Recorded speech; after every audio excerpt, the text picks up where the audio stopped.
the lesson we learned from this election. Don't explain it to us anymore, just do it. Nagsawa na ang Pilipino sa politika. Nararamdaman ko po sa inyo yung frustration nyo, no? Na may gusto kayong gawin pero hindi nyo magawa. Masyado raw kasi kayong mabait. Anong gagawin ko? Maging masamang tao. Siguro, dapat nga talaga maging mas mabagsik talaga. Inaamin nyo po ba na may pagkukulang kayo doon? Oo. Ang problema sa malalaking proyekto, di ba, transportation. Medyo matagal eh. Matagal talaga. Matagal yan. Sir, wala ba kayong sisibaking gabinete ngayon? Baka mangyari yan. Ang bait nyo, sir. Ha? Ang bait nyo talaga. Bakit? Hindi ko... Magko-confess ako dito. Kumusta po kayo, Mr. President? Mabuti naman. Opo. Anong realization nyo na ganito po ang naging resulta po ng eleksyon? May kinalaman po sa administration slate. Para sa akin, I have two conclusions dito sa election. Una, nagsawa na ang Pilipino sa politika. Sawan-sawa na sa politika. Ang mensahe sa amin lahat, hindi lamang sa akin, kundi sa aming lahat, tama na yung pamumulitika ninyo. At kami naman ang asikasuhin ninyo. Tama rin naman eh. Yan naman talaga ang dapat natin ginagawa. Kaya mabuti. Tapos na yung eleksyon. Tama na yung politika. Tama na yung politika. Magtrabaho, maggawin na natin lahat ng kailangan gawin. So nagsawa ang tao. Ano po yung pangalawa? Yung pangalawa, disappointed ang tao sa serbisyo ng gobyerno. Hindi nila nararamdaman at masyadong mabagal ang galaw ng pagbubuo ng mga project na hindi pa nila maramdaman. Palagay ko ang nangyari dyan, dahil nung bago akong upo, sabi ko ayokong mangyari na business as usual. Dahil walang mangyayari sa Pilipinas. Hanggang doon na lang tayo. Hindi tayo aalsa. Sabi ko, kailangan natin baguhin ito. Kaya tinignan ko yung malalaking mahihirap na proyekto na long-term ang magiging effect. Yun ang trabahuhin natin. So, tinatrabaho namin. Kaya ang lalaki, yung mga project na ginawa namin priority, yung mga tourism, yung mga health, yung mga puro malalaking proyekto. Ang problema sa malalaking proyekto, di ba, transportation. Medyo matagal eh. Matagal talaga. Kahit na super efficient, walang problema, tama, hindi nagka-problema.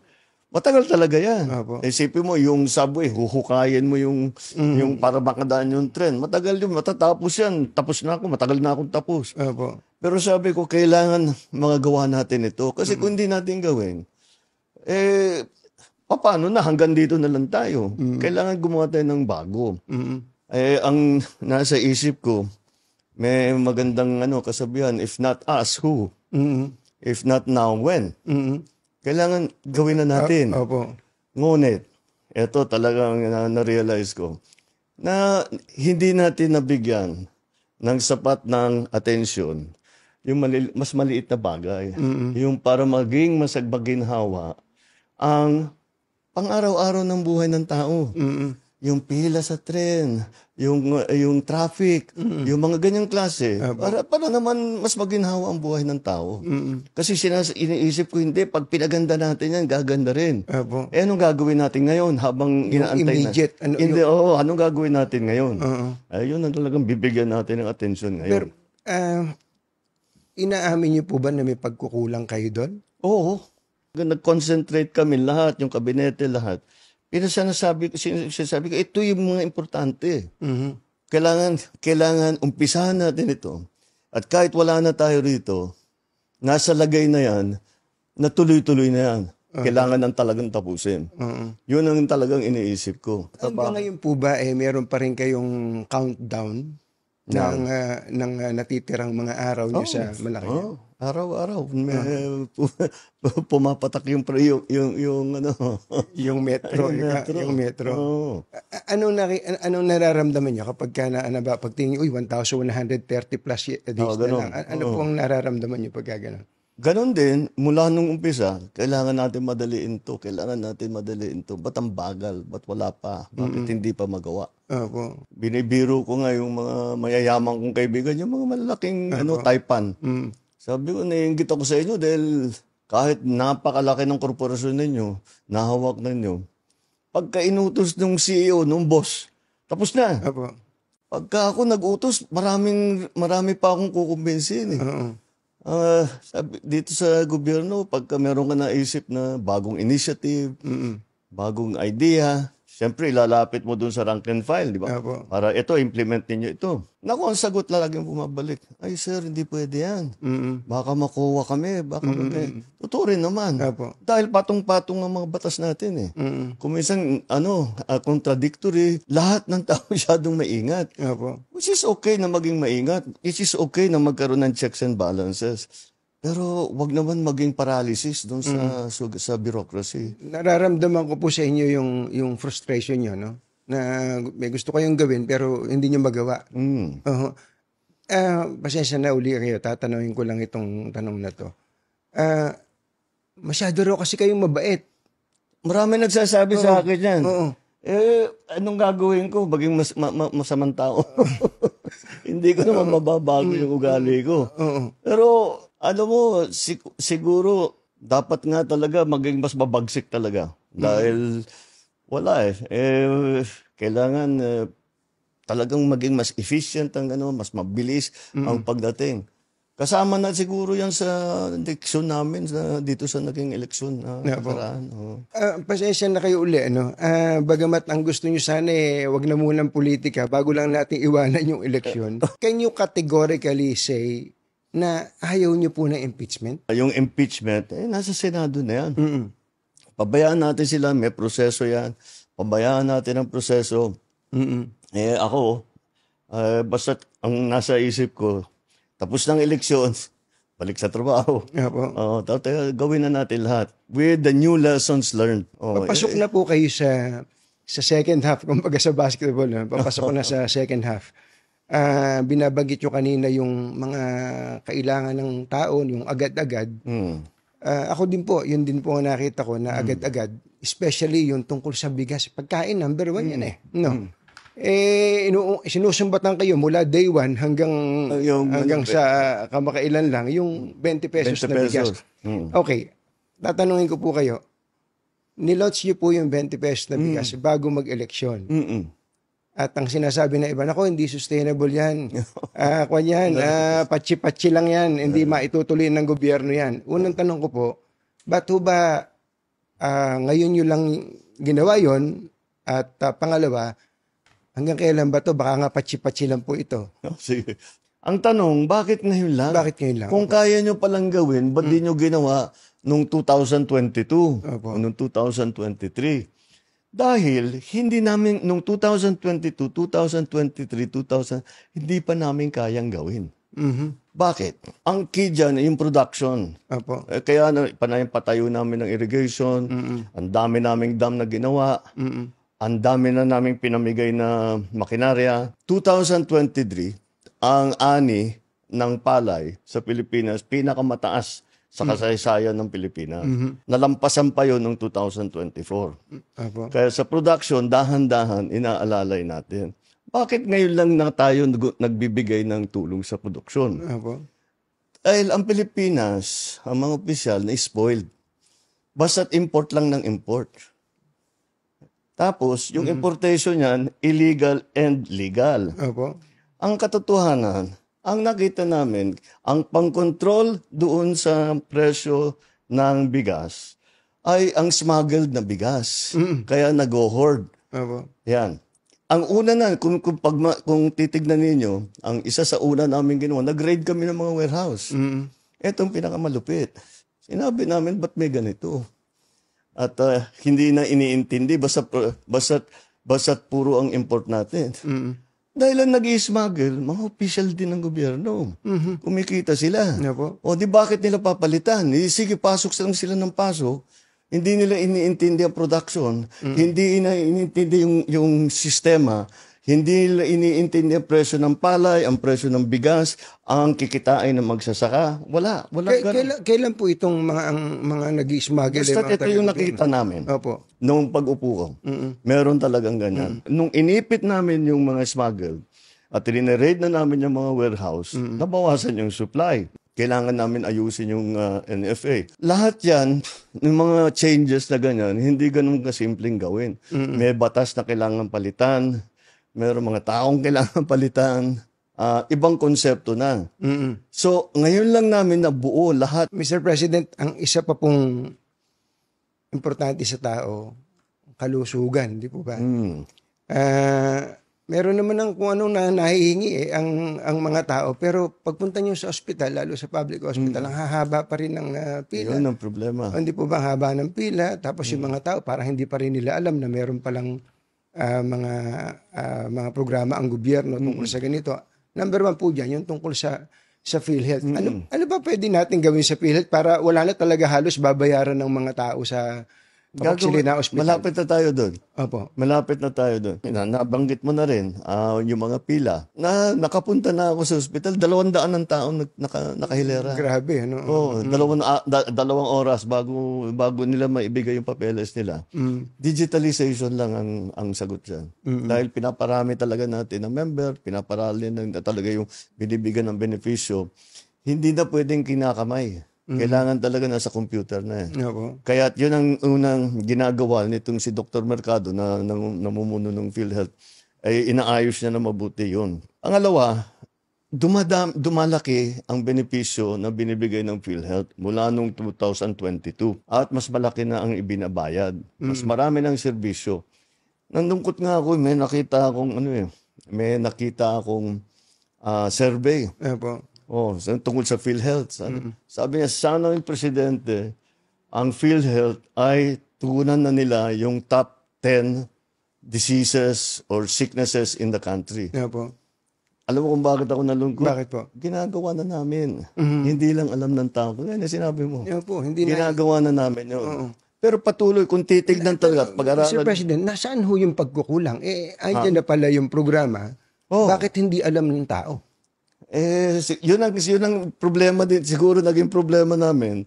Dahil yung tao, kasama na rin yata sa analysis dito sa eleksyon. Hindi alam ng tao yung ginagawa namin. Nagugulat sila kung minsan pag sinasabi namin, eto pwede na kayo dito, meron kayong ganito, meron kayong pwedeng benepisyong ganito. Hindi nila alam na na pwede silang mag-claim ng ganon. Halimbawa, tinignan namin ng isang araw, dialysis. Sabi ko, ba't di natin pwedeng libre? Libre lahat. Kasi may binabayad pa yung nagda-dialysis. Tama po. Paano gagawin yan? So, tinitignan namin yung numero. Kung ano yung pondo ng PhilHealth, para diyan, ano ba ang pwede nating ibigay? Sa cancer, milyon-milyon na ang binibigay nating tulong. Siyempre, yung mga buntis, yung mga common, hindi na natin dadalhin pa sa ospital yon. Kaya nagbukas tayo ng Bukas Centers. Ang Bukas Centers, yung bagong urgent care ambulatory services. Yun ang Bukas Center. 24/7 yan. Hindi nagsasara. At yan, yung mga simpleng bagay. Para hindi na kailangan pumunta sa malalaking ospital. Habang pinakikinggan ko po kayo, halimbawa, yung nabanggit nyo yung parang digitalization, para mabawasan ang pila. Ako meron po akong isang naisip, baka lang pwede nyo consider. Para matigil tong pila-pila na yan. Kasi nga, nakakalungkot na yung iba, ma-absent pa sa trabaho para lang makapila. Yung kamag-anak nila, pumipila. Meron po tayong PhilHealth. Meron tayong DOH. Nahihingan po ng tulong yan. May DSWD, pagka may sakit. May PCSO. At pagka nakachamba ka pa, merong guarantee letter pa yung congressman kaya halos wala nang binabayaran talaga. Kaya lang, 5 yung pipilahan mo. Oo nga. Pwede po bang magpatayo na kayo ng isang pipilahan na lang kung hindi man kailangan? Para diretso na po ang tao. Para tutulungan mo din lang yung tao, wag mo na silang pahirapan. Lahat yan, ang problema talaga. Old style ang ginagawa . Yun na nga, di kamay. Kaya, yun, meron tayong mga app, e-gov app na gano'n. So, ginagawa namin, hanggat maaari, huwag ka nang pupunta sa kahit na anong opisina, doon ka lang sa bahay mo. Now, kasama doon, kailangan may internet. Kaya pinapalawak din namin ang internet coverage. Para yung mga nasa island, yung mga nasa malayo, napakahirap para sa kanila. Tapos pupunta ka sa isang opisina, sasabihin, sige, ayos na ito, stamp. Anong next? Bumalik ka. Kailangan mong puntahan yung isang opisina. Uuwi yun, babalik na naman doon. Isang linggo yun. Hindi mo naman pwedeng iwanan yung bata. Opo. Sino mag-aalaga? Sino magluluto ng hapunan ninyo? Di ba? Yun ang Kaya yung internet malaking tulong yan. Talaga ang dream ko na lahat ng serbisyo ng gobyerno hangga't maaari, yung payment sa gobyerno, pati payment ng gobyerno sa iyo, yung pag-apply ng kung ano-ano, gagawin natin by computer para hindi na mahirapan ng tao. Hindi na kailangan bumiyahe ng kalayo-layo. Opo. Napaka-importante po nun. Pero ang isa pa pong importante at tingin ko ay naririnig nyo rin, yung may kinalaman po sa peace and order. Oo. Hindi, magre-report sa inyo yung pulis. Sasabihin ng pulis, bumaba ang antas ng krimen, ni-report ni ganito, bumaba wala na yung ganitong mga hold up, etc. Pero pagpunta mo tinanong mo yung tao, ano ba pakiramdam mo? Naku, hindi na ako makapaglakad ng gabi. Yung anak kong estudyante, hindi makalakad, makahablutin na lang dyan. Parang may disconnect, Mr. President. Kung ganun ang pakiramdam ng tao, kailangan talaga natin tugunan. So, ang una namin ginawa, inutusan ko silang ng DILG at saka Chief PNP, sinabi ko sa kanila, dapat laging may nakikita na pulis na naglalakad. Opo. Kasi pagtagal ng panahon, nakikilala mo na yun eh. Opo. Di kang maging kaibigan yung pulis para pag nakita, may safe kami rito. Nandun si Sergeant ganito ganyan eh. Kailangan ang pakiramdam ng tao, laging may pulis dito. Opo. Pag may pumutok dito, may tatakbo na yan, wala pang 5 minutes, may tatakbo na rito dyan.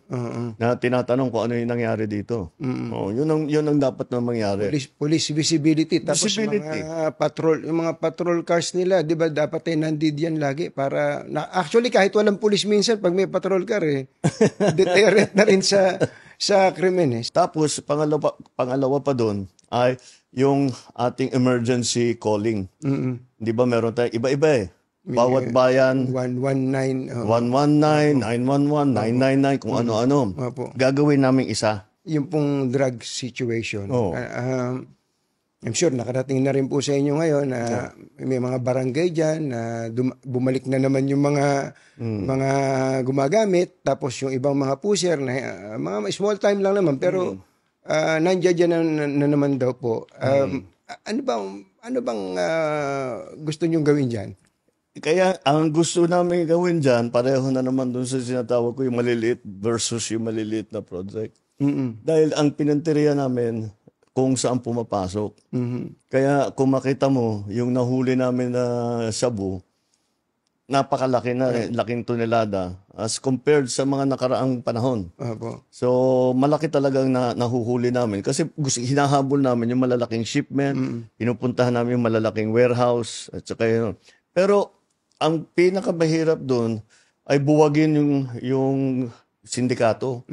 Dahil ang sindikato, kasama na dyan yung police, kasama na dyan yung local government. Laking pera eh. Ang laking pera talaga nila. Ang dami nilang pera. Kaya kahit sa'yo, yung mga judge, kaya nilang bilhin lahat. Para prosecutor, kaya nilang bilhin lahat. Walang panama yung sweldo nila sa gobyerno doon sa binibigay ng mga sindikato. Kaya yun ang binubuwag namin. Yun ang pinaka-importante. Ngayon, hindi na namin binigyan ng atensyon yung nasa baba. Yung nasa baba. So, dahan-dahan bumabalik. Kasi sabi ko yung operation natin, kailangan malaking seizure. Kailangan malaki. At saka nakakahuli tayo ng mga drug lord talaga. At saka nakakasuhan natin at naikukulong natin kung talagang guilty. So, ngayon, in the same vein, part of the lesson of these elections, let's go back to yung sa grassroots level. Na kung inaalala ng tao, sinasabi, nagbabalikan dito, asikasuhin natin. Wag na sige, tuloy natin yung malalaking drug bust. Tuloy natin yung mga, ikukulong natin yung mga sangkot dyan sa drugs. Pero, tignan muna natin yung mas small offender. Sinabihan ko na nga ang DILG, nakausap ko si Sec. John Vic. Sabi ko, tama rin naman. Kasi hindi magandang tignan yung lugar mo. Maraming nagbebentaha, maraming mga high na ano-ano ginagawa. And that's why yung aming bagong is cops on the beat na may tao doon Kasi kung may tao doon, walang ginawa yan, araw-araw umiikot ng umiikot, alam niya lahat yan. Opo. Oo, alam niya lahat So, yan. aasahan po namin in the next coming days, pati mga, kumbaga, ang tawag namin dyan, yung maliit, mga dagandingding eh. Mga dagandingding, uhulihin na rin sila, hindi na sila pababayaan ng pulis, hindi puro big time. Ay, kasi talaga, iniiwasan ko, yung basta may suspetsa, o may hinala, o may sumbong, basta kuhuli, papatayin na lang, di ba? Wala Yun, naman. doon kami lumalayo. Opo. Doon kami lumayo. Dahil talagang ayaw ko yun. Dahil hindi naman dapat gawin yun. Sabi ko, mag-focus tayo sa malalaking drug bust. Ngayon, mag-focus ulit tayo doon sa small time. Sabay yun. Tinitira yung malaki, Hindi tinitira yung naman maliit. titigil yung, yung mga operation. Sakit sa ulo, ano po. Oo, talaga. Opo. Kayo po ba, anong gusto nyo? Kayo ay kinatatakutan o kayo ay nire-respeto? I want to be respected, but maybe fear is better. Considering our current situation, ano po? Yeah. Kaya ako po tinanong yun, kasi I'm sure naririnig nyo naman yung mga usapin ng mga katiwalian, kung saan-saan, sa ibang ahensya ng gobyerno, ibang sangay ng gobyerno. Kasi daw po, mabait nga po kayo at hindi daw po natatakot sa inyo itong mga tampalasan, mga luko-luko na to. Ngayon pong papasok tayo sa susunod na second half, ano ba ang aasahan namin sa isang Presidente Marcos in relation to anti-corruption effort? Sa nakaraang 2 taon, 3 years, basta't may report kami na validated, tanggal yan. Hindi na namin ina-announce, pero tanggal yan. Kadalasan. Marami na talagang, pero hindi na namin pinag-usapan kasi gulo na naman eh. Kasi basta umalis ka na. Kundi kakasuhan ka namin, kukulong kita, umalis ka na lang. Marami-rami na rin Pero sir, ang laging sinasabi, I am resigning due to health reason. Parang binibigyan nyo pa ng graceful exit eh. Hindi tuloy natatakot yung iba na gumawa eh. Pero ang gagawin natin, performance review. Maganda naman ang takbo, pero performance review. Para ito yung target natin, ba't di natin naabot? O ito, nakuha natin. Ito, overpriced na naman. Ito yung ganito, ganyan. All of these things that, performance review. Titignan namin, bakit mabagal ang baba ng serbisyo? Anong gagawin natin para pabilisin? Yun ang importante. Sir, wala ba kayong sisibaking gabinete ngayon? Kasi marami pong, parang the people are lusting for blood eh. Parang ganun po eh. Yun yung pinag-uusapan natin kaninang, baka dapat mag-sample kayo para kayo katakutan din po. Baka mangyari yan. Dito nga, sa ginagawa namin performance review, yun ang warning ko sa kanila, and that's what we will have to look at again. Kung talagang may nagkukulang o corrupt, kung talagang masyadong mabigat yung kanilang kasalanan, kasuhan na namin. Tignan natin kung ano maging resulta nitong performance. Ang bait nyo, sir. Ha? Ang bait nyo talaga. Bakit? Palagay ko naman, kung happy kayo sa iba, meron kayong hindi kayo happy sa iba dyan eh. Yung mga hindi ako happy, tinanggal ko na. Wala na bang tatanggalin? Kung hindi sila nakapag-perform na mabuti, Opo. ito nga, sasabihin, pakinggan niyo yung tao. Opo. Madami kayong dahilan, marami kayong katwiran kung bakit hindi nangyari, bakit hindi nabuo, bakit nakatagalan, ganyan. Sabi ko, hindi interesado yung tao dyan. Ano ba, kailan ba? Kailan ba gagawin? Kailan namin maramdaman yan? Hindi mo naman masisi yung tao, tama naman sila. Kayong may hawak ng gobyerno, ayusin ninyo. Huwag nyo nang isumbong sa amin, basta't gawin na ninyo. Actually, that's the lesson we learned from this election. Don't explain it to us anymore, just do it. Tama na yung mga magagandang paliwanag with the good statistics at saka kung ano mga drawing. Basta gawin na lang ninyo. I don't blame people. Hindi mo naman masisi ang tao. Yung pong isang aspeto ngayon na kahit papano ay gumagaan-gaan ang buhay ng tao, yung sa sektor po ng transportasyon. Yung po, diretso yun. Araw-araw, nagko-commute ang mga tao. Ang MRT, LRT, ang dami pong sumasakay dyan. Pero gusto ko lang sabihin sa inyo, kahit paano, umikli na ang pila. Kasi pinupuntahan niya, nakita niya, yung mga hindi na kailangan doon, yung pinagpipilahan, mga security check, mga kung ano-ano, wala nang hindi nakasama sa pagsakay. Nung report nga niya sa akin, Kanya, sabi niya, sa lahat, matagal na, marami na ako nasakyan ng mga tren sa buong mundo. Ngayon lang ako nakakita, may security check, may bomb check, may inspection ng bag, kung ano-ano. Tinanggal niya lahat. Opo. O di, nabawasan yung pila. Ganon din yung ginawa namin sa airport. Ngayon, nabawasan na yung pila. Mas maganda yung ayos na sa patakbo sa airport. Inaayos na lang namin. Ang kawawa naman sa airport, yung OFW. Opo. Yung mga dayuhan, ang bilis ng daan. Walang problema. Pero yung OFW, kung ano-ano hinihingi. Kawawa naman.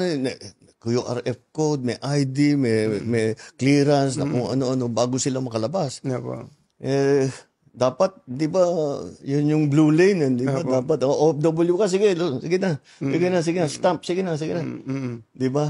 Dapat ganun eh. So dahan-dahan mapupuntahan din natin yun. Ginagawa kaming pagpalit sa Bureau of Immigration pati. Yung tinatawag na e-gate. Opo. So dadamihan natin yung e-gate. Mabilis na yan para hindi na... Yun ang pinag-usapan ko, yung maliliit na para siguro, kung nasa, iniintindi mo lahat ng iba't ibang sistema, maliit na bagay lang. Pero hindi eh. Nararamdaman ng tao yun. At yun ang hinahanap nila eh. So, ibigay natin sa kanila. Mr. President, kayo po ba, sa puso ninyo, gusto niyo bang makipagkasundo pa sa mga Duterte? Oo. Ayoko ng gulo. Gusto ko makasundo sa lahat ng tao. Mas maganda. Marami na akong kaaway. Hindi ko kailangan ng kaaway. Kailangan ko kaibigan. Kagaya na sabi ko sa'yo, pagka... hindi ko... Magko-confess ako dito. Pwede naman po, para akong pari po nito ngayon po. Ewan ko, kahit hanggat maaari, ako, ang habol ko, yung stability, peaceful, para magawa namin yung trabaho namin. Kaya ako, laging akong bukas sa ganyan. I'm always open to any approach na, alika, magtulungan tayo. Diba? Kahit hindi tayo magkasundo sa polisiya, hindi tayo magkasundo. Gawin nyo yung trabaho, pero wag na tayong nanggugulo. Wag na natin, tanggalin natin yung gulo. Grabe, no? Parting shot nyo na lang doon po sa mga kababayan natin na siguro ay somehow nabawasan po ng pagtitiwala sa inyo para mabalik po yung tiwala nyo sa kanila. Ano po yung gusto nyo sabihin sa ating mga kababayan? Well, asahan nila na tayo naman, kahit nasa matataas na posisyon, asahan nila, lagi kaming nakikinig. Lagi kaming nakikinig sa kanilang hinain, sa kanilang nagiging problema. At tinahanapan natin ng long-term solutions. At ngayon, talagang ipamadaliin na namin yung immediate solutions na pwedeng gawin kaagad. At yun ang mararamdaman ng taong bayan mula ngayon. Mr. President, salamat po. Salamat, sa inyo. Thank you. Thank you.